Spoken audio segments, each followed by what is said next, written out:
નમસ્તે દર્શક મિત્રો, આજે આપણે કેવડિયા જઈ રહ્યા છીએ. સરદાર પટેલનું જે સ્ટેચ્યુ બનાવેલું છે 3,000 કરોડ રૂપિયાના ખર્ચે, એ જ્યાં સ્ટેચ્યુ બનાવેલું છે એ અને એની આસપાસની જે જમીનો માટે સ્થાનિક લોકો ઘણા વર્ષોથી લડી રહ્યા છે. કારણ કે 1961માં આ જમીન, ત્યાં જે 6 ગામ છે એ 6 ગામની જમીન સરકારે સંપાદન કરેલી હતી. એ જે હેતુ માટે સંપાદન કરી હતી એ હેતુના બદલે અત્યારે જુદો ઉપયોગ થઈ રહ્યો છે. ઘણા બધા પ્રશ્નો ત્યાં છે અને લાંબા સમયથી લોકો લડી રહ્યા છે, એના હક્કો માટે લડી રહ્યા છે. અને એ લોકોના હક માટે જે બધાને માર્ગદર્શન આપી રહ્યા છે એ માર્ગદર્શન આપણે ડૉક્ટર પ્રફુલ્લ વસાવા આપણી સાથે જોડાઈ ગયા છે અને એ બધી આપણે વાત કરશે કે ત્યાં અત્યારે શું ચાલી રહ્યું છે, કઈ રીતે લોકોને હેરાન કરવામાં આવે છે, કઈ રીતે લોકોની જે સંપત્તિ છે સરકાર કઈ રીતે સંપાદિત કરી રહી છે, કાયદાઓ કઈ રીતે નેવે મૂકી રહ્યા છે અને સ્થાનિક લોકોની શું હાલત છે, એ બધી જ વાત આપણે પ્રફુલ્લભાઈ કરવાના છે. પ્રફુલ્લભાઈ, તમારું સ્વાગત છે તો ગુજરાત રિપોર્ટમાં. જોહાર. જય જોહાર. તો આ જે આખું ત્યાં કેવડિયામાં ચાલ્યું છે એ ઘણા બધા લોકો જાણતા નથી કે વાસ્તવમાં ત્યાં તો શું થયું હતું. સ્ટેચ્યુ તો બની ગયું, લોકો ત્યાં જાય છે, કરોડો લોકો જઈ રહ્યા છે અને ત્યાં મનોરંજન માણીને પાછા આવે છે અને ભરપૂર વખાણ કરે છે કે ઓહ, અહીંયા તો આટલી બધી ત્યાં મનોરંજનના સાધનો ઊભા થઈ ગયા છે, મનોરંજન માટેની હોટેલો ઊભી થઈ ગઈ છે, ચિલ્ડ્રન પાર્કથી લઈને ઝૂથી લઈને એવા ઘણા બધા ત્યાં લોકોને આનંદ પ્રમોદ માટેના સાધનો ઊભા કરી રહ્યા છે. પરંતુ એની પાછળની કહાની કંઈક જુદી છે, એની પાછળની વાતો કંઈક જુદી છે, એ બહુ ઓછા લોકો જાણે છે. પ્રફુલ્લભાઈ, વાત કરશો શરૂઆતથી શું થયું, અત્યારે શું છે એની? બિલકુલ. સ્ટેચ્યુ ઓફ યુનિટી એ જે સરદાર સરોવર નર્મદા બાંધ, એ બાંધ 1961-62માં સૌપ્રથમ આ બાંધનો જે પ્રથમ પ્રોજેક્ટ જે જગ્યાએ નિયુક્ત કરવામાં આવ્યો હતો, એટલે વાગડિયા ત્યાં ગામ છે, એ વાગડિયા પાસે બનવાનો હતો. આ વાગડિયા ગામ પાસે જે તે વખતના જે વડાપ્રધાન નહેરુ દ્વારા પણ ત્યાં શિલાન્યાસ કરવામાં આવ્યો. પરંતુ ત્યારબાદ જે છે એ ડેમ જે છે આગળ 7 કિલોમીટર દૂર વડગામમાં બનાવવામાં, હાલમાં જે જગ્યાએ છે એ વડગામમાં બનાવવામાં આવે છે. જે લીંબડી અને બારફળિયા જે ગામ હાલમાં જે સ્ટેચ્યુ છે એ ત્યાં બનાવવામાં આવે છે. તો જે વખતે જ્યારે ડેમનું પ્લાન 1 જ્યારે ફેલ ગયો અને પ્લાન 1 ના આધારે આ લીંબડી છે, ગોરા છે, કેવડિયા છે, બારફળિયા છે, ગભાણા છે, આ બધા જે ગામડાઓ જે છે એ જે તે વખતે એ મેઇન કેનાલ આ કેવડિયા ગામમાંથી આવવાની હતી ગુજરાત તરફ. પરંતુ પ્લાન 1 ફેલ ગયો એટલે કેવડિયા ગામમાંથી આ જમીનનો પછી જમીન સંપાદિત કરવાનું જે તે વખતે સરકારે પછી પડતું મૂક્યું. હા, પરંતુ જે પ્રક્રિયા ચાલી હતી એ પ્રક્રિયાના લીધે જે તે વખતે પછી સરકારે જે જમીનના બદલામાં જમીન કે જે કઈ પેકેજ આપવાના કે જમીન સંપાદનની જે પ્રોસીજર હતી એ પ્રક્રિયા પૂર્ણ કરી નહીં. માત્ર જે એવોર્ડ બહાર પાડ્યો કે ભાઈ આ જગ્યા અમને જોઈએ છે, પરંતુ ત્યાર પછી જમીન સંપાદનનો કોઈ પણ પ્રોસીજર સરકાર દ્વારા કરવામાં આવી નથી, કારણ કે સરકારને જરૂર પણ નથી. પછી જ્યારે 1961-62 થી લઈને ત્યાર પછી પ્લાન 2 બન્યો ડેમનું, પછી ડેમની જે મેઇન કેનાલ છે એ પાછળથી હાલમાં જે જગ્યા છે ત્યાંથી આવી નર્મદા કેનાલ, અને આ જે ગામડાઓ છે એ વિસ્થાપિત થયા નહીં. અને વિસ્થાપિત થયા નહીં એટલે આ ગામડાઓ જે છે એમને સરદાર સરોવર નર્મદા ડેમના વિસ્થાપિતો તરીકે ગણવામાં આવ્યા નહીં અને એમને જમીનના બદલે જમીન કે અન્ય કોઈ જગ્યાએ ખસેડ્યા નહીં.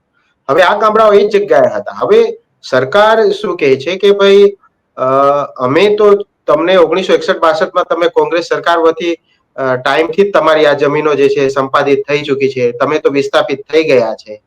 એટલે સરકાર છૂટા બહાના બતાવીને આ જમીનો પર કબજો કરી રહી હતી. પણ સરકાર પાસે જ્યારે આ પુરાવા માંગ્યા તો સરકાર પાસે એવા કોઈ પુરાવા છે પણ નહીં, અને એ ખોટું છે. અને લોકોએ આજ દિન સુધી કોઈ પેકેજ લીધા નથી. હવે સરકાર એક એવી છે કે ભાઈ અમારે તો કોઈ પણ રીતે હવે સ્ટેચ્યુ ઓફ યુનિટી પ્રોજેક્ટના માટે જમીનો જોઈએ છે. અને આ જે પ્રોજેક્ટ છે એ આપણા વડાપ્રધાન નરેન્દ્ર મોદીનો ડ્રીમ પ્રોજેક્ટ છે. નરેન્દ્ર મોદીનો ડ્રીમ પ્રોજેક્ટ છે અને એટલા માટે આજે કેન્દ્રમાં સરકાર એમની છે, રાજ્યમાં સરકાર એમની છે, એટલે ચોખ્ખી દાદાગીરી કરીને ચોખ્ખી આ તમને કહું છું કે અહીંયા કોઈ પોલીસ પ્રશાસન કોઈ કલેક્ટર કશું નહીં. બસ એમને જે જગ્યાએ કઈ ભવન બનાવવા છે, જે જગ્યાએ એમને હોટલ બનાવી છે, જે જગ્યાએ એમને ચિલ્ડ્રન પાર્ક, ન્યુટ્રિશન પાર્ક, પછી એકતા નર્સરી, જ્યાં એમને મન ફાવે એ ત્યાં એ લોકો બનાવી દે છે. હવે ખરેખર તો આ જે વિસ્તાર છે એ 5મી અનુસૂચિનો વિસ્તાર છે. આદિવાસીઓમાં માત્ર આરક્ષણ માત્ર એમએલએ એમપીમાં નથી કે સરપંચ કે તાલુકા પંચાયત જિલ્લા પંચાયત નથી. ભારતીય બંધારણે આદિવાસી વિસ્તારની સંસ્કૃતિને સુરક્ષિત રાખવા માટે 5મી અનુસૂચિનું પ્રાવધાન કરેલું છે. અને 5મી અનુસૂચિ વિસ્તારની અંદર તમે ત્યાં એમના સાંસ્કૃતિક છે કે પછી એમના જે કઈ બંધારણીય અધિકારો છે અને એમનો વારસો ટકી રહે એના માટે એક વિશેષ પ્રાવધાન કરવામાં આવી. હવે ત્યાં 2019ની અંદર statue of unity area development tourism act લાગુ કરી દેવામાં આવે. હવે તમે આદિવાસી વિસ્તારમાં તમે ટુરિઝમ એક્ટ લાવી દો, શહેરીકરણ ત્યાં લાગુ કરી દો, અને અમદાવાદમાં શહેરીકરણના આધારે જે નિયમો છે એ તમે કેવડિયાના ગામડાઓમાં લાગુ કરી દો. આ તો સરાસર અન્યાય છે. પરંતુ આજે કહેવામાં આવે કે ભાઈ નરેન્દ્ર મોદીનો ડ્રીમ પ્રોજેક્ટ છે, નરેન્દ્ર મોદીને આખા વર્ષો ને વર્ષો આખી દુનિયા યાદ રાખે એના માટે ભોગ લેવાયો આદિવાસીઓ. આજે ભલે કહેતા હોય કે અમે એકતા પરેડ કરીએ છીએ, પરંતુ આ એકતા પરેડની પાછળ કેટલા આદિવાસીઓનો ત્યાં ભોગ લેવાય છે, કેટલા નિર્દોષ આદિવાસીઓ ત્યાં મરી ગયા છે. 2-3 દિવસ પહેલાની ઘટના છે, 3 આદિવાસીઓ ત્યાં દિવાલ પડવાથી ત્યાં મરી ગયા. એ સ્ટેચ્યુની સામે જ છે. એના પહેલા ત્યાં બિરસા મુંડાનું જે ભવન બને છે ત્યાં 2 આદિવાસી યુવાનોને ત્યાં મારી નાખવામાં આવ્યા. એટલે સ્ટેચ્યુ ઓફ યુનિટીના ત્યાં આ વિસ્તારમાં આવવાથી તમે વાત કરો છો રોજગારી મળે છે, પણ રોજગારી મળે છે તો એ કેવા પ્રકારની રોજગારી મળે છે? તમે આદિવાસીઓને ખેતી કરવા જ નથી દેતા, બરાબર? તો આદિવાસીઓના ખેતીના બદલામાં તમે રોજગારી શું આપો છો? આદિવાસી હાલની પરિસ્થિતિમાં એ પોતાના ખેતરમાં જો કોટન બી કરી દે તો બી 50 લાખ રૂપિયાથી 2 લાખ રૂપિયા તો એ પોતાના ખેતરમાં એ કમાવી શકતો હતો. પરંતુ આજે તમે એમને 5,000માં, 6,000માં મહિને, 10,000માં મહિને તમે એમને કચરા પોતા કરવા મોકલો છો. એમના જ ખેતરો, એમની જ જમીનોમાં આજે તમે એમને ટોયલેટ સાફ કરવા માટે રાખો છો. તો પછી તમે એક બાજુ કહો છો કે રોજગારી ઉભી કરો, પણ રોજગારી તો તમે એમની આજીવિકા તમે છીનવી લીધી છે. પછી રોજગારીની તો તમારે આપવી પડે જ, એમાં કોઈ સવાલ જ નથી.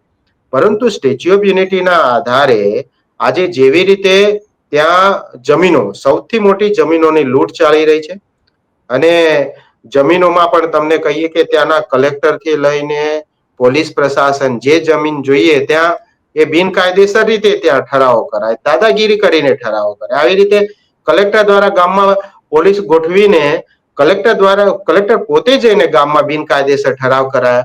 બહારથી ભાડાના મજૂરો લાવીને એમની પાસે ગ્રામ સભાના સદસ્યોની અંદર ડુપ્લિકેટ સિગ્નેચરો કરાવેલી. આ તો અમારા ધ્યાન પર આવ્યું. જે તે વખતમાં વંદના મ્યુઝિયમ માટેની તમામ જગ્યા જે છે એ અમે ફરીથી રદ કરાયું, કારણ કે ગામ લોકોને ખબર જ નથી કે આ આવી ગ્રામ સભા થઈ છે. પછી જ્યારે ગામ લોકોને જાગૃત કરીને ફરીથી ઠરાવ કર્યા, ત્યારબાદ પછી એમણે માન્યું કે ના, એમની ભૂલ છે. પરંતુ આ બાબતમાં સરકારી પ્રશાસન ત્યાં આજે એ જ વસ્તુ છે કે ત્યાં કલેક્ટર હોય કે એસપી હોય કે પછી આ મુખ્યમંત્રી હોય કે વડાપ્રધાન, મતલબ દેશ અને ગુજરાતમાં એમની સરકાર છે, એટલે દાદાગીરી કરીને બંધારણની ઉપરવટ જઈને 244 એક કલમ છે, 243 જેડ-સી એ પ્રાવધાન છે કે તમે આદિવાસી વિસ્તારમાં જે છે એ ત્યાં શહેરી વિકાસ કાનૂન લાગુ નહીં કરી શકો. છતાં એ ભારતીય બંધારણના ઉપરવટ જઈને આજે ગુજરાત વિધાનસભા ઠરાવ પારિત કરે છે અને આદિવાસી વિસ્તારમાં શહેરી વિકાસ કાનૂન લાગુ કરે છે. એટલે આ એકદમ બંધારણના ઉપરવટ જઈને માત્ર જે નરેન્દ્ર મોદીના ડ્રીમ પ્રોજેક્ટના લીધે આ જે તમે વાત કરી અર્બન ઓથોરિટીની વાત કરી ને, કે ત્યાં જે સરકારે અર્બન ઓથોરિટી જે બનાવી છે, બિલકુલ બિલકુલ ગરફર ઓથોરિટી લાગુ પડે એટલે આદિવાસીઓ પાસે વિશેષ પ્રાવધાન, જે પૈસાના જે વિશેષ પ્રાવધાન છે, ગ્રામ સભાના પોતાનો પાવર છે. આજે સરકાર, તમે ત્યાં માનો કે જેટલી બી આ ગામડાઓની જે ગોચર પડતર જમીનો, બરાબર, જ્યાં રહેતા હોય આદિવાસી, એ તો આટલા આંદોલનો થયા એટલો આ 6 ગામડા અને આજે એ આજુબાજુના વિસ્તાર બચી ગયો, કારણ કે બહુ મોટા આંદોલનો આટલા વર્ષથી ચાલ્યા છે. એના લીધે આ બધા ગામડાઓ આજે વિસ્થાપિત તો એ લોકો નથી કરી શક્યા, પરંતુ આ ગામડાઓને આજે એમની પાસે ગોચર જમીન નથી, એમની પાસે પડતર જમીન નથી. આવનારા સમયમાં એમનો આ ગામની અંદર જે વંશ વેલો વધશે, ગામની અંદર બીજા બાળકો જન્મશે, તો એ લોકો ક્યાં ઘરો બાંધશે? એ તો અમારા તો આદિવાસી પટ્ટામાં આજે કોઈને ઘર બાંધવું છે તો અમારી પાસે તો બહુ ભરપૂર જગ્યા છે, એ ગમે ત્યાં બાંધી શકે આખા ગામની અંદર. પરંતુ આ ગામડાઓ જે છે સ્ટેચ્યુ ઓફ યુનિટીની આસપાસના, એમને તો પોતાના ઘરની આજુબાજુ એ 10 બાય 10 ની જગ્યા આજે સરકારે રહેવા નથી દીધી. એટલે આદિવાસીઓ પાસે આજે ત્યાં આવનારા સમયમાં એ આદિવાસી સમાજ જે છે ત્યાં કંગાલ બની જવાનો છે. એટલે આજે એકતાના નામે, વિકાસના નામે આદિવાસી સમાજ માટે તો સ્ટેચ્યુ ઓફ યુનિટીના નામે આજે બહુ મોટો ખાડો ખોદી રહ્યા છે. અને ભાજપના મળતિયાના આવા ઉદ્યોગપતિઓ માટે ત્યાં એસો આરામ માટે ખુલ્લી છૂટ, તમને જે મન ફાવે તે જગ્યા તમે પસંદ કરો અને અમે સરકાર આપવા તૈયાર છે. એટલે આ વસ્તુ હાલ સ્ટેચ્યુ ઓફ યુનિટી વિસ્તારમાં ચાલી રહ્યું છે. અચ્છા, આ જે 6 ગામો છે એ ગામોની જે જમીન છે એ ગામ તળ પૂરતી જ રહેવા દીધી છે, બાકી બધી સરકાર લઈ લીધી છે. સરકાર એટલે આજે દાખલા તરીકે ગ્રામ સભા હોય તો ગ્રામ સભા આજે ગામની જેટલી બી કઈ જમીન પર કંઈ પણ કરવું છે, ગોચર પડતર જમીન પર આજે હક એ ત્યાંના સ્થાનિકોનો છે. અને આદિવાસી વિસ્તારમાં તો એવું કે છે, કાયદા એવું કે છે કે ભાઈ આદિવાસી વિસ્તારમાં જો જમીન લેવી હોય તો ગેર આદિવાસી એ આદિવાસી વિસ્તારમાં એ જમીન લઈ જ નથી શકતો. અને એની અંદર સરકાર પણ ગેર આદિવાસી છે એમાં. તો સરકાર જયારે ગેર આદિવાસી છે તો એ કેવી રીતે જમીન લે છે? એટલે એમણે ચાલ એ છે કે ભાઈ આ જગ્યાઓ પર જે સ્ટેચ્યુ ઓફ યુનિટી એક્ટ લાગુ કરી દેવામાં આવ્યો અને એક્ટના આધારે ત્યાં આજે સ્ટેચ્યુ ઓફ યુનિટીની અંદર સીઓ બેસાડી દેવામાં આવ્યો છે. અને એક સીઓ દ્વારા આખો વહીવટ કરવામાં આવેલો છે. ગ્રામ સભાઓમાં કોઈને કંઈ પૂછવામાં આવતું નથી, ગ્રામ સભાઓને કઈ વેલ્યુ નથી. કહેવાય છે કે આદિવાસીઓ માટે આટલા બધા પ્રાવધાન છે, સરકાર પણ મોટી મોટી વાતો કરે છે. હવે સરકાર આવનારી આ 15 નવેમ્બરે બિરસા મુંડા જન્મ જયંતિ આવશે એટલે મોટી મોટી વાતો કરશે કે અમે આદિવાસીઓ માટે આવું કરવા નીકળ્યા છે, તેવું કરવા નીકળ્યા છે. આટલી યોજનાઓ લાવ્યા છે, આ લાવ્યા છે, તે લાવ્યા છે, બધી વાતો કરશે. કરોડો રૂપિયાની જાહેરાતો પણ કરશે કે અમે આટલી બધા પ્રોજેક્ટ કરી રહ્યા છીએ, અબજો રૂપિયાની જાહેરાતો કરશે, પણ થશે કઈ ની વાત સાચી તમારી. અચ્છા, એટલે આમાં પ્રફુલભાઈ સવાલ એ છે કે આ જે 6 ગામ છે એ 6 ગામની તમામે તમામ જમીન આ રીતે લઈ લેવામાં આવી છે. બિલકુલ.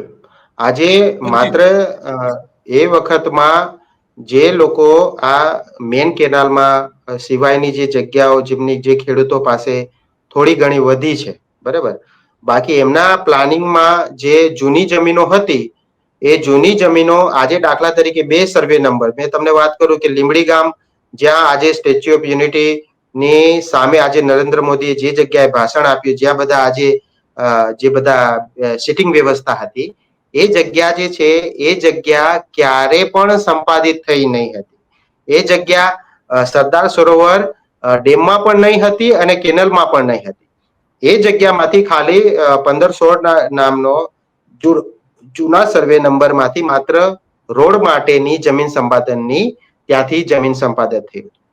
પરંતુ આ જગ્યા જે જૂના 2 સર્વે નંબર હતા એ 2 સર્વે નંબરને હવે સરકારને તો જગ્યા જોતી હતી ને આ જગ્યાને એને હડપ કરવી હતી. એટલે સરકારી પ્રશાસને શું કર્યું કે જે જૂના સર્વે નંબર છે એ જૂના સર્વે નંબર એની અંદર જે પેલા 2 સર્વે નંબર જે જમીન સંપાદિત 15 અને 16 બોલતા હતા એની અંદર આખા આજે વિસ્તાર જે આજે સિટિંગ વ્યવસ્થાને નરેન્દ્ર મોદી જે ભાષણ આપ્યું એ તમામ સર્વે નંબર, નવા સર્વે નંબરોને એ જૂના સર્વે નંબરમાં નાખીને કહી દીધું કે આ સર્વે નંબર તો અમે ઓલરેડી જમીન સંપાદિત કરી દીધા છે. આજે પણ એ જમીનો પર આજે પણ ત્યાં મ્યુઝિયમ છે અને પ્રાણી સંગ્રહાલય છે. આજે પણ ત્યાંના કટિયા જે છે એ ત્યાંના આદિવાસીઓના નામે નીકળે છે. અને જ્યારે આદિવાસીઓ જમીન માપણી માટેનો જ્યારે સરકાર પાસે, ત્યાંના પ્રશાસન પાસે જ્યારે જમીન માપણી માટે એમને રિક્વેસ્ટ કરવામાં આવી, એમણે પૈસા પણ ભર્યા, ત્યારે સરકાર દ્વારા, ત્યાંના પ્રશાસન દ્વારા કહી દેવામાં આવ્યું કે અમે જમીન માપણી હમણાં નહીં કરી શકીએ. કેમ? આજે ખેડૂત ધારે મારા નામના કટિયા નીકળે છે, તો તમે મારી જમીનમાં આપણે કેમ ના કરી શકો? કારણ કે એમણે ચોરી કરી છે, એ લોકો ચોર છે, ખબર પડી જાય કે અમે ચોર છે. તો એટલા માટે હવે ચોર ક્યારે પણ પોતાની પર ઇન્ક્વાયરી થાય તો ચોર તો ક્યારે કહેવાનો નથી. પણ જ્યારે લોકોને આ બધી ખબર છે, આ તો દેશમાં, દુનિયામાં અને ત્યાં અહીંયા આજે વાત કરીએ કે ત્યાં જે કંઈ બી ચાલી રહ્યું છે, ખરેખર આજે એક વ્યક્તિના ડ્રીમ પ્રોજેક્ટના લીધે આજે આદિવાસીઓના બંધારણીય અધિકારો આટલા સખત રીતે ખતમ કરી દીધા. આજે આપણે થોડા સમય પહેલા જોયું હતું કે વરસાદ ચાલુ થયો ત્યારે આદિવાસીઓના ઘરો પર બુલડોઝરો ચાલ્યા છે. હવે એ લોકો કહે છે કે આદિવાસીઓ બિનકાયદેસર દબાણ કર્યું છે. અરે એવા પુરાવા છે ત્યાં કે ધીરુ માસ્તર ત્યાં સ્ટેચ્યુ ઓફ યુનિટીની સામે જે એનું ઘર હતું, એ ધીરુ માસ્તરનું ઘર તો જ્યારે આ ડેમ પણ નહીં બન્યો હતો ને ત્યાર પહેલાનું એની પાસે ઘરની ફોટો છે. ત્યાર પહેલાનો એક ઘરના પુરાવા છે. અને કહે છે કે તમે તો અહીંયા આદિવાસીઓ બિનકાયદેસર. અરે આખું ને આખું ગામ આદિવાસીઓનું હોય, ત્યાં બિનકાયદેસર આદિવાસી કેવી રીતે જમીનો હડપ કરવાનો છે? તમને સરદાર સરોવર ડેમ સુધી જવાનો કદાચ ગામમાંથી તમને રસ્તો આપ્યો અને તમે રસ્તાના બહાને આખા ગામના બાપ બનીને આજે સરકારને સરદાર સરોવર નર્મદા નિગમ આજે બનીને બેઠી છે, એ બિલકુલ ગેરબંધારણીય છે, બિનકાયદેસર છે અને દાદાગીરી છે. કેન્દ્રમાં અને આજે રાજ્યમાં એમની સરકાર છે, એટલે એ લોકો જે છે મન ફાવે તેવી રીતે કરે છે. પણ આખી જિંદગી કઈ બીજેપી સરકાર આ ગુજરાતમાં રહેવાની નથી, આખી જિંદગી કેન્દ્રમાં એમની સરકાર રહેવાની નથી. ક્યારેક તો કોઈ સારી સરકારો આવશે જે ટાઈમે આ વિસ્તારમાં જે આજે જે બધું ડેવલપમેન્ટ થઈ રહ્યા છે, કે જે કઈ બિનકાયદેસર એમના મળતિયાઓ આ બધા જ્યાં ઇન્વેસ્ટમેન્ટ કરીને આજે ખુલ્લી લૂંટ ચલાવી રહ્યા છે, એમની પર ક્યારેક તો રોકાવાનું છે. કારણ કે ત્યાંના આદિવાસીઓને બહુ સખત રીતે તમને ત્યાં એમને દબાવી દેવામાં આવ્યા છે. એમને કંઈ પણ અવાજ ઉઠાવે એટલે તરત ખોટા કેસો કરી દેવામાં આવે. કંઈ પણ કરે એટલે પોલીસ તરત એમના ઘરે પહોંચી જાય. જમીન સંપાદિતમાં આજે પોલીસનો કોઈ લેવા દેવા નથી. આજે જમીન સંપાદિતમાં બી પોલીસનું ત્યાં કામ કરી રહી છે. એટલે જમીન સંપાદન, જમીનના કાયદામાં ક્યાં પોલીસ છે? પણ જમીનના કાયદાઓ, જમીનની જો કંઈ પણ આમ તેમ હોય એટલે કાયદાને એમાં તો સરકારે પરિપત્ર કરેલો છે કે જમીનના કોઈ પણ ઇસ્યુ પર પોલીસે ત્યાં જવું નહીં સ્થળ ઉપર, અને પોલીસે એમાં દરમિયાનગીરી કરવી નહીં, એ સ્પષ્ટપણે પરિપત્ર થયેલા છે. વાત સાચી તમારી. એ તો તો આમાં પરિપત્ર સરકાર સવાલ એ છે, આ તમે જે 6 ગામની વાત કરી, તો બીજા પણ કેટલાક ગામ, લગભગ 16 કે 17 ગામ બીજા પણ કંઈક લેવાના હતા. તો એની શું પરિસ્થિતિ છે? બીજા તબક્કામાં કઈ લેવાના હતા તો બીજા બીજા તબક્કા બીજા તબક્કામાં એમણે બીજા 14 ગામ કરીને બીજા 19 ગામની કર્યા છે. એમ તો એમનું પ્લાનિંગ તો 2007 થી, નરેન્દ્ર મોદીનું 2007 થી પ્લાનિંગ ચાલે છે. નરેન્દ્ર મોદી ઓલરેડી 2007 ની અંદર આ વિસ્તારની અંદર કાડા, કેવડિયા એરિયા ડેવલપમેન્ટ ઓથોરિટી, જે તે 2007માં લાગુ કરેલું. પરંતુ એ વખતે એટલો મોટો વિરોધ થયો અને ત્યારે આખા ગઢેશ્વર વિસ્તાર, એ વખતે ગઢેશ્વર તાલુકો અલગ નહીં બન્યો હતો, પણ બહુ મોટું આંદોલન થયું. અને એના ત્યારે પછી ખુદ નરેન્દ્ર મોદીએ જે તે વખતમાં એમની સરકાર દ્વારામાં કહેવામાં આવ્યું હતું કે અમે કેવડિયા એરિયા ડેવલપમેન્ટ ઓથોરિટી અમે લાગુ નથી કરતા. એમણે પીછેહટ કરેલી. પરંતુ એમની ઈચ્છા તો જે તે વખતની હતી જ, કે કારણ કે મુખ્યમંત્રી હતા એટલે એ વિસ્તાર એમણે જોયો હતો મુખ્યમંત્રીના સમયમાં, અને એ વિસ્તારમાં ફરેલા છે. એટલે તો આ જે જગ્યાએ આ જે સાધુ ટેકરી કહેવામાં આવે છે, આ સાધુ ટેકરી એ કોઈ સાધુ ત્યાં કોઈ હતો જ નતો. આદિવાસીઓમાં સાધુ વાળી પ્રથા જ નથી. અમારા ત્યાં વડતિયા બાવાની ટેકરી હતી. વડતિયા બાવાની એ જે સ્ટેચ્યુ ઓફ યુનિટી જે જગ્યા પર બન્યું છે, એ વડતિયા બાવાની ટેકરીના નામે ઓળખાતી. અને એની અંદર આદિવાસીઓના આસ્થાના બધા દેવ હતા, અને આદિવાસી આ વડતિયા બાવો જે પૂજારી હતો, એ પૂજારી પાસેથી એ વખતના બધા ફોટોગ્રાફ્સ ને આ બધું મેં કલેક્ટ કરીને, જે તે વખતે મેં પ્રેસ કોન્ફરન્સ પણ કરીને મીડિયા સામે મેં મારી આ વાત મૂકી હતી કે આ વિસ્તારમાં જ્યારે તમે કહો છો કે નરેન્દ્ર મોદી બહુ મોટા ભાઈ હિન્દુ સમ્રાટ છે અને એ ક્યારેય આ ધર્મનું અપમાન નથી કરતા, તો આ વડતિયા બાબાએ આ ટેકરી ઉપર આદિવાસીઓના આરાધ્ય દેવ તો હતા જ, સાથે સાથે ત્યાં શિવજીના ફોટા, અંબાજીના ફોટા, દુર્ગાના ફોટોસ, આ બધા જ ભગવાનોના ફોટા આ વડતિયા બાવાની ટેકરી ઉપર હતા. પરંતુ આ ડ્રીમ પ્રોજેક્ટ માટે એ જે ફોટાસ છે એ ત્યાં વડતિયા બાવા જે કે છે એ એમના દ્વારા એમને હું મીડિયા સમક્ષ પણ લાવ્યો હતો અને એમણે પણ વાત કરી હતી કે એ વખતના ફોરેસ્ટર દ્વારા એમને ધમકાવીને એ જ્યારે એ પરિક્રમાએ ગયા તો પરિક્રમાથી કરીને આવતા પહેલા આ બધું જ જે છે એ સમેટીને એમણે નદીમાં ફેંકી દઈને પછી ત્યાં બતાવ્યું કે અહીંયા તો તમારો કોઈ દેવ જ નથી. કારણ કે ત્યાં આદિવાસીઓને તો પોતાના ધાર્મિક આસ્થાના કેન્દ્રો હોય એમાં પણ પ્રોટેક્શન છે કે તમે આદિવાસીઓના આસ્થાના કેન્દ્રો ધાર્મિક એને તમે એમની અનુમતિ વગર તમે એને હટાવવાના પ્રાવધાન છે ને અમને અમારી જે ધાર્મિક અમારી જે પ્રણાલીઓ છે એને પણ સર્વેક્ષણ કરવાનો અમને અધિકાર છે. તો એમને ધાર્મિકતાનો પણ કોઈ ખ્યાલ નથી રાખવામાં આવ્યો અને સાથે સાથે બંધારણીય અધિકારોનો ખ્યાલ નથી. આજે કહેવામાં આવે કે 3,000 કરોડનું આ સ્ટેચ્યુ બન્યું છે, પરંતુ 3,000 કરોડનું તો માત્ર સ્ટેચ્યુ છે. અત્યારે આ આંકડો 30,000 કરોડથી ઉપર પહોંચી ગયો છે. આ આજુબાજુના પ્રોજેક્ટ છે. હા, તો આ જે ડેવલપમેન્ટ પાછળ જે છે બીજા નવા પ્રોજેક્ટ લાવે છે. હવે આ હજુ આવનારા 50 વર્ષ સુધી હજુ પણ કરોડો લોકો ત્યાં પ્રવાસે જાય ને તો પણ આ 30,000 કરોડ વસૂલ થવાના નથી. ટિકિટની આવકથી તો નથી થવાના. આ કેવી રીતે આ આવક વસૂલ થાય? જો આ જે સ્ટેચ્યુ ઓફ યુનિટી વિસ્તાર જે છે એની અંદર જે કંઈ હોટલ્સ બનાવવામાં આવે છે કે જે કોઈ બી બીજા આ બધા સરકારી પૈસે આ બધો પ્રોજેક્ટ બનાવવામાં આવે છે, એ પ્રોજેક્ટના પૈસા એ ફરીથી સરકારની તિજોરીમાં જમા થવા જોઈએ. આ બધા પૈસા જે આવે છે ટિકિટના લઈને પ્રોજેક્ટથી લઈને બીજું ત્યાં જે કોઈ બી ટેન્ટ સિટીના આ બધા પૈસા ત્યાં એ સરકાર દ્વારા નરેન્દ્ર મોદી દ્વારા ગુજરાત આ બીજેપી સરકાર દ્વારા ચાલ ટોમીને એમને એકતાનગર અને ત્યાં સ્ટેચ્યુ ઓફ યુનિટીના નામે અલગ ટ્રસ્ટ બનાવ્યું. હવે ટ્રસ્ટ બનાવે એટલે એ ગુજરાતની તિજોરીમાં તો એ લોકો પૈસા જમા કરવાના નથી અને મન ફાવે તેમ વાપરી શકે એનું કોઈ ઓડિટ ના થાય એટલા માટે અલગથી ટ્રસ્ટમાં એ પૈસા કરીને એમને બધા જ ઘપલાઓ ત્યાં આ કરવામાં આવી રહ્યા છે. એટલે પૈસા બધા આપણા છે. આજે દર બજેટની અંદર ગુજરાત સરકાર સ્ટેચ્યુ ઓફ યુનિટી વિસ્તારમાં એ અલગ બજેટ ફાળવે છે. હમણાં પણ આજે પણ નરેન્દ્ર મોદી પૈસા ફાળવીને જતા રહ્યા, પરંતુ એમાંથી ગુજરાતની જે તિજોરીમાં કેટલા રૂપિયા આવે છે?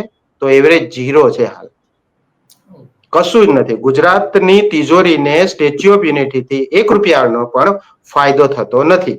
અને જે ફાયદો થાય છે એ ફાયદો થાય છે એમના બીજેપીના બધા મળતિયા લોકો છે, ઉદ્યોગપતિઓને થઈ રહ્યો છે. બાકી આનાથી આપણા ગુજરાતની તિજોરીને કોઈ પણ ફાયદો થતો નથી. આ સરકારે ખરેખર ગુજરાતની પ્રજાને આ રિપોર્ટ આપવા જોઈએ. ગુજરાત વિધાનસભાની અંદર આપણા એમએલએ જે છે કે બીજા બધાએ આ પ્રશ્ન પૂછવા જોઈએ કે તમે આનાથી આદિવાસીઓ કે આપણા ગુજરાતને આ પ્રોજેક્ટથી ફાયદો શું? આપણે તો હજુ બજેટ જ નાખ કરીએ છીએ. આટલા વર્ષથી આઉટપુટ શું એનો તો કોઈ ફાયદો જ નથી. તો પછી આપણે માત્ર એક ડ્રીમ પ્રોજેક્ટ માટે આટલો બધો તમે ધડાધડ ખર્ચો કરો અને બીજી બાજુ તમે સ્ટેચ્યુ ઓફ યુનિટીની આસપાસના 20 કિલોમીટર એરિયાની અંદર આજે સગર્ભા મહિલાઓને લઈ જવા માટે પણ ત્યાં રસ્તાઓ નથી. એમ્બ્યુલન્સ પહોંચી શકે એવા પણ તમે રસ્તાઓ નથી. ઘણીવાર આપણે છોટાઉદેપુર, નસવાડી છે, નર્મદા જિલ્લાના ગામડાઓમાં આપણે જોયા છે કે તે લોકો સગર્ભા મહિલાઓને ઝોલીમાં ઉપાડતા ત્યાં એમ્બ્યુલન્સ સુધી એમને જવું પડે છે. 7-8, 8-8 કિલોમીટર તો એમને પગદંડી રસ્તે જઈને પછી હોસ્પિટલ એ લોકોએ પહોંચવું પડે છે. તો સરકારની આની કદર નથી. સરકારને લોકોની સુવિધામાં કઈ રસ નથી. સરકારને માત્ર એવી ઘેલછા છે કે ભાઈ અમે સારામાં સારા દેખાઈએ, લોકોને સારું સારું બતાવીએ, વિશ્વનું સૌથી મોટું સ્ટેડિયમ બનાવી દીધું, સૌથી મોટું સ્ટેચ્યુ બનાવી દીધું, એટલે સૌથી મોટો ભાઈ અમે આખી દુનિયામાં અમે મશહૂર થઈ જઈએ એવી જે ઘેલછા છે એનાથી આ સરકાર આપણા લોકોને કઈ બિલકુલ કોઈ ફાયદો થતો નથી. એટલે આ સ્ટેચ્યુ ઓફ યુનિટીથી જો આપણને એવું લાગતું હોય કે આટલા બધા પ્રવાસીઓ આવી રહ્યા છે, પણ ક્યારેય સરકાર એ આંકડા બતાવતી નથી કે સ્ટેચ્યુ ઓફ યુનિટીથી સરકારની તિજોરીને આટલો ફાયદો થયો છે. અને એ હિસાબ જો બતાવે તો એવરેજ હજુ કહું છું, હજુ આપણે તો હજારો કરોડ રૂપિયા 30,000 કરોડમાંથી હજુ 1,000 કરોડનો પણ પ્રોફિટ આપણે લઈ નથી શક્યા આમાંથી. બહુ ખરેખર બહુ ગંભીર બાબત કહેવાય કે આ રીતનું જો સરકારના સરકાર પોતે પણ એક ટ્રસ્ટ બનાવીને આવક ત્યાં લઈ જાય છે અને સરકાર આપણા પૈસે જેને આપણે ટેક્સ ચૂકવેલો છે એ ટેક્સના પૈસા ત્યાં ઇન્વેસ્ટ કરી રહી છે અને આ મોટા પ્રમાણમાં કરી રહી છે. નાની રકમ તો નથી. ગયા બજેટમાં જ માત્ર 100 કરોડ રૂપિયા ત્યાં પ્રવાસન પાછળ ખર્ચ કરાશે એવી બજેટની જોગવાઈ કરવામાં આવી હતી, પણ જે ફળવાય છે એના કરતા વધારે ખર્ચ પણ કરે છે. વાત સાચી તમારી. તો આ પ્રફુલભાઈ, હવે ત્યાં જે કુલ બધા જે આ બધા પ્રોજેક્ટ આવેલા છે એના કારણે કુલ કેટલા આદિવાસી કુટુંબોને અસર થઈ હશે, વિસ્થાપિત થયા હશે, જમીન ગઈ હશે, એના ઘર ગયા હશે, કેટલા એવા કુટુંબો હશે? જો એવરેજ તમને કહીએ તો આ બધા જ ગામડાઓની અંદર જે 600 થી 700 કુટુંબ જેવા છે કે જેમને એકદમ સીધી રીતે અસર પડી છે. અસર કેવી રીતે પડી છે કે આપણે દાખલા તરીકે હમણાં જે લીમડી બાર ફળિયામાં સ્ટેચ્યુ ઓફ યુનિટી થી જે સામે જે લારી ગલ્લા નાખીને એમના જે ઘરો હતા એમને હટાવવામાં આવ્યા. એ 15, 20 કે 30 ફેમિલી એ ત્યાં હતા. એવી રીતે વાગડિયા ગામની અંદરથી ફેમિલી હટાવવામાં આવ્યા. એટલે ત્યાં દરેક ગામડાથી 20-20 ફેમિલીને અસર થઈ વાગડિયાથી લઈને. એવી રીતે કેવડિયામાંથી કેટલાક ઘરો. એટલે એવી રીતે જે છે કે ભાઈ 60-70 ફેમિલીને તો એમને વિસ્થાપન ત્યાંથી આટલા વર્ષમાં થઈ ગયું છે. પરંતુ બીજી બધી જે 600 થી વધારે જે ફેમિલીઝ છે એને અસર કેવી રીતે પડી છે કે ભાઈ આદિવાસીઓ તો પહેલેથી ખેતી અને પશુપાલન સાથે જોડાયેલો સમુદાય છે. હવે આદિવાસી આ વિસ્તારમાં તમે જો તો એ પોતાનું ઢોર એ આજે ક્યાં ચરાવવા જાય? આ ગામડાઓ તો તમને કહીએ કે પેલા 90% થી 100% જેટલા લોકો તો માત્ર પશુપાલન આધારિત આજે પણ છે. આજે પણ 80-90% પાસે લોકો પાસે ઢોર છે જ, પણ એમને ઢોર ચરાવવાની જગ્યા ક્યાં? આજે ઢોર માટે પણ મોટી સમસ્યાઓ છે. આજે એ લોકો પોતાનું ઢોર લઈને, આદિવાસીઓ તો એક વસ્તુ છે કે પોતાના ગામનું ગોચર હોય તો ઢોર મૂકીને પછી એ પોતે ઘરે આવી જાય. આજે તો એ ઢોર બાંધીને પોતાના ઘરમાં જ બાંધી રાખવા પડે. એમને ઢોર બહાર એ લોકો લઈ નથી શકતા, કારણ કે ત્યાં તો ભાઈ સ્ટેચ્યુ ઓફ યુનિટીના નિયમો લાગુ પડી જાય. આજે ટેકરી છે તો આજે દરેક ટેકરી ઉપર કઈ ને કઈ પ્રોજેક્ટ લાવી દે. આજ બાજુ તમે ચિલ્ડ્રન ન્યુટ્રિશન પાર્ક લાવી દો, પેલી બાજુ એકતા નર્સરી લાવી દો. પછી આજે તમે જોવા જાવ તો હવે જે કઈ મ્યુઝિયમ આવે છે, જે રાજાઓના ભવન બને છે કે પછી સ્ટેચ્યુ ઓફ યુનિટીની આસપાસ જેટલા બી પ્રોજેક્ટ બન્યા છે એ બધા જ પ્રોજેક્ટ આજે ગોચર પડતલ જમીન તો લોકો માટે રહેવા નથી દીધી. અને તમે પછી એવું કહો કે ભાઈ આ ગામડાઓને અમે બહુ સારું કરવા જઈ રહ્યા છે, તો તમે ક્યારે પણ તમે આવા પ્રોજેક્ટથી ક્યારે પણ આદિવાસીઓનો તો ફાયદો થતો જ નથી. આપણે સાપુતારાનું ઉદાહરણ આપણે જોયું છે કે સાપુતારામાં આજે આલીશાન ત્યાં હોટલ્સ, બિલ્ડિંગ ને બધું જ છે, પણ ત્યાંનો જે મૂળ આદિવાસી હતો એ ટેકરીની તળેટીમાં 10x10 ની જગ્યા પણ નથી એમની. આજે ત્યાંનો મૂળ જે લોકો હતા એ લોકો પાસે, અને આજે એમની પાસે શું રોજગાર ધંધાઓ છે? હોટલોમાં ડીશો સાફ કરે એને તમે રોજગારી કહો છો? આજે જમીનનો માલિક જે છે એ જમીનનો માલિક ક્યારે એ માલિક કહેવાય? આજે એની અંદર કોઈ હોટલ ઉદ્યોગ બી આવતો હોય તો એની અંદર તમે પાર્ટનરશિપ આપતા હોય કે તમે એની પાસે મંથલી ભાડું આપતા હોય, આ તો તમે દાદાગીરી કરીને કે ભાઈ 7,000 નું પેકેજ લઈ લો, 7 લાખ નું પેકેજ લઈ લો અને પછી તમે હજી જતા રહો. તો આવી રીતે આદિવાસીઓને તમે એ વિસ્તારના લોકો, ત્યાં જે વિસ્તારના જ્યારે કોઈ બી સરકારની જો સારી મનસા હોત ને તો આ જેની બી જગ્યા છે એ તમામને એ જગ્યા પર સારામાં સારા ત્યાં સ્ટોલ લગાવીને, સારામાં સારી એમની દુકાન પર એમને પોતાની દુકાન બનાવીને, એમની જમીન પર એમની જ દુકાનો બનાવીને એ લોકોને રોજગારી પણ આપી શકતી. પરંતુ નહીં, ત્યાંના સ્થાનિક લોકો તો આપવું તો પછી આ સરકારને પછી જે ફંડ આપે છે બધા એ લોકો ક્યાં જાય? તો એ લોકોને પણ આપવા પડે. તો એના માટે જે છે કે આ બીજા બધા જે છે આ બધા મળતિયાને જે ઘુસાડે છે વિસ્તારમાં એટલા માટે. અને સૌથી મોટી સમસ્યા એ છે કે આ વિસ્તારમાં હવે આ અનામત વિસ્તાર છે, આદિવાસીઓ માટે તાલુકા પંચાયત, જિલ્લા પંચાયત ને 100% સરપંચ થી લઈને બધામાં આદિવાસીઓ છે. હવે બહારથી એટલી મોટી વસ્તી અહીંયા આવી રહી છે તો આવનારા સમયમાં સરપંચ આદિવાસી રહેવાના નથી, તાલુકા પંચાયત, જિલ્લા પંચાયતમાં આદિવાસી રહેવાના નથી. એટલે અનામત આદિવાસીઓને ઘટાડવા માટે પણ આ ખૂબ મોટો ઉપયોગ આ સ્ટેચ્યુ ઓફ યુનિટીના નામે થઈ રહ્યો છે. આ તો બહુ ખરેખર પ્રફુલભાઈ બહુ ગંભીર પરિસ્થિતિ છે. એનો મતલબ એ થયો કારણ કે ગૌચર એવા દીધા નથી. લોકોને નવા મકાન બનાવવા હોય, ગામનો એક કુટુંબ હોય તો એમાંથી 2 કુટુંબ થાય તો એને નવું મકાન બનાવવું હોય તો એની જમીન રહેવા દીધી નથી.